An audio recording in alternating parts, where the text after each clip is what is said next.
Dear children, welcome back to the online session of Sri Gokulam Public School, Vadagara. Good morning to everyone. I hope all of you are fine. Then welcome back to the history class. Then last 1 week, the August 1st week, we passed through a very dangerous situation. Do you remember that many of our fellow beings, they lost their life due to the accident occurred in airport, Karipur airport, and due to the landslides in Rajamala and the floods. Okay, many people, they lost their life and their resources. Okay, we can't forget that. Then in this situation, we can pray to the God to protect every one of us from this dangerous situation. Okay, then please listen here. Or did you remember what did we discuss the previous class?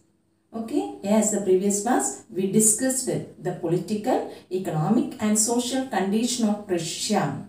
Okay, political condition, Russia was under the control of Sir Nicholas II during the revolution. Okay, then they followed the religion. Do you remember which religion? Please tell me that. Okay, then they followed the Orthodox Christianity. And besides that, some of the people, they followed the Buddhism, Muslims as well as the Catholics and the Protestants. Okay, and then economically, 85% of the Russian people, they engaged in the agriculture. And the majority of the crops in the world market exported from where? Russia. And the social condition, the workers were divided into groups according to the skill. Listen, then they were divided, and the workers engaged in the metal industries, they considered themselves as aristocrats. That reflected in their behavior as well as in their dress style. And the next point we discussed that the differences between the Russian peasants and other European peasants. Russian peasants were different from other European peasants. Russian peasants, they divided their land or they divided their commune periodically on the basis of the needs of the family. Up to there we completed the previous class. I hope all of you finished the notes also. Okay, now we can start the new part, that is socialism in Russia. Okay, then here under Sir Nicholas II, then the people were not able to organize any political movement or any political party. Before 1914, then all the political parties that were considered as illegal did not allow them to work.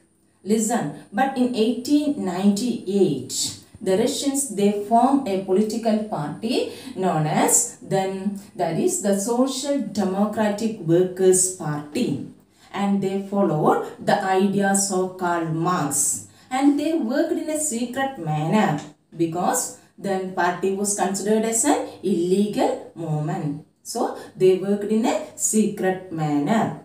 And then after this political party, they set up a newspaper as well as they encouraged the workers to organize the strikes, and they organized the strike also. Clear it? Please see this. Under Sir Nicholas II, the political parties were banned, did not allow them to work. Please see this chart. Okay. The next, the Russian socialists, they considered the Russian peasants, they were the real national socialists, or they were the natural socialists, and they were the force of revolution.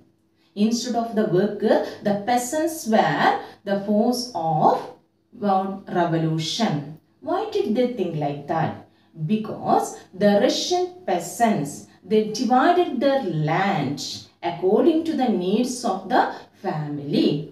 That is why they believed that the Russian peasants, they were the force of revolution instead of workers. The peasants were the main force of the revolution. Why did they think like that? Because the peasants, they divided their commune or land periodically according to the needs of the family.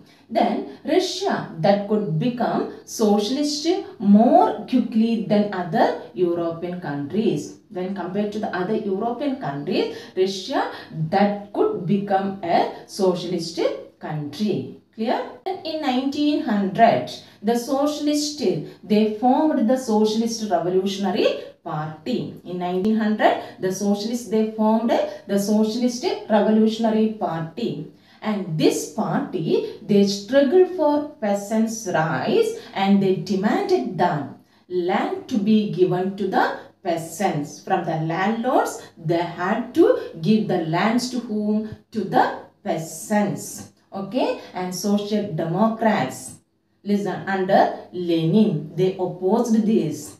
Listen, and then he felt that the peasants, they were not one united group. Lenin, he argued that the peasants were not one united group. Among the peasants, there were poor peasants, rich peasants, laborers and capitalists. So, these differences did not allow them to work in a united manner and to be as a form of the socialist movement. He argued that peasants were not able to be as a part of the socialist movement because of the differences existed among the peasants. Clear it? Please see the chart, the main point. The peasants, they were the main force of the revolution because they divided the lands periodically. But the Social Democrats under Lenin, he did not support that. Listen, he supported to the workers, not to the peasants. Clear? Then in 1903, the Russian party divided into two groups, Bolsheviks and Mensheviks. The Bolsheviks, they were majority and they worked under Lenin. And the Mensheviks, they were minority and they were led by whom? Martov. They were led by Martov. Bolsheviks under Lenin, he argued that the party should be so disciplined because then the autocracy existing under Tsar Nicholas II, he followed the repressive measures in Russia. In such like situation, then what was needed? Then in such like situation, it was necessary to be disciplined political party. And then it could control the number and quality of its party members. Could control the number and quality of the party members. But at the same time, Mensheviks under Martov, he opened the party to all like that of Germany. Did not make any restrictions to enter the members to the political party. Entirely different from Bolsheviks. You see the chart, the arguments made by Lenin. Okay, then he argued that the peasants were not one united group and some peasants were poor, rich as well as the laborers and capitalists. And he argued that in a repressive society like Tsarist Russia, the party should be disciplined and not open the party for everyone. Should then monitor the number and quality of the members of the political party. Please see the differences between Bolsheviks and Mensheviks. Bolsheviks, they were under Lenin and they were the majority party, but Mensheviks, they were minority and they were led by Martov. Okay, please go through this chart. Next, in 1905, a revolution occurred in Russia that we want to discuss now. The 1905 revolution. Clear? Then at the beginning of the 20th century, Russia was in autocracy under Tsar Nicholas II. Clear? At the beginning of 20th century, what was the condition of Russia? It was under whom? The Tsarist Empire. And who was the ruler? Tsar Nicholas II. The people, they did not have any freedom.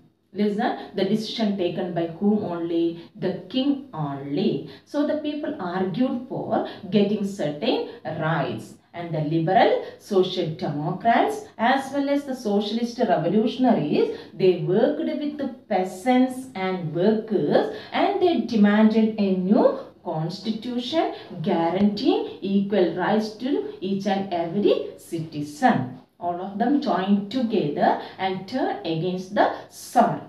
Clear? Then they got the support from nationalists in Poland as well as from Jihadists. Then who were known as Jihadists. Jihadist means the Muslim reformers existed in Russian Empire.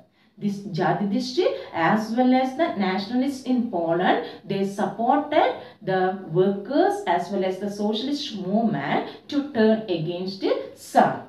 Clear? See the points. At the beginning of the 20th century, Russia was under the control of Tsar Nicholas II. He followed an autocratic rule in Russia. And the social democrats as well as the revolutionaries, workers, peasants and all joined together against the Tsar. Clear? Next, we have to discuss what were the condition of workers at this time. Workers, did they enjoy the freedom? Did they get the good wages or did they get the good working condition? That we can discuss now. Listen, then the year 1904, that was a bad year for the Russian workers. They faced a lot of troubles in this year.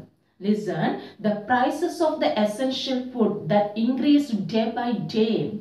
The same time, the real wage that was reduced to 20%. How was it possible for them to buy the food grains with the less wages? Was it possible for them?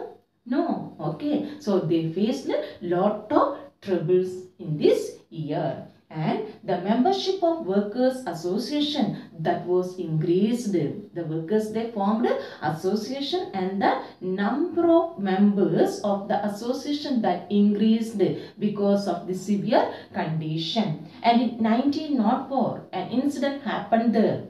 The 4 members of the Assembly of Russian Workers, they were dismissed from Putilov Iron Works. Listen, and then the people or the revolutionaries, they organized the strike against the dismissal of these 4 workers. Clear? Then 110,000 workers, they joined together and they moved to St. Petersburg. Listen, to organize the strike against the Tsar. Then they tried to negotiate with the Tsar, but he was not ready to do that. Then they demanded the reduction in the working hours. What were the demands of the worker? They wanted to reduce the working hours to 8 hours per day and to get the good wages and to improve the working conditions. These were the demands of the workers. Okay, please see the main reasons for 1905 revolution. One of the reason, bad year for the Russian workers. The prices of essential food increased, but at the same time the wage reduced. So the number of members of the organization, workers organization increased and they turned against the Tsar. Clear? Next, what is meant by Bloody Sunday? Bloody Sunday. Then under the leadership of Father Gapan, these 110,000 workers, they marched to the Winter Palace.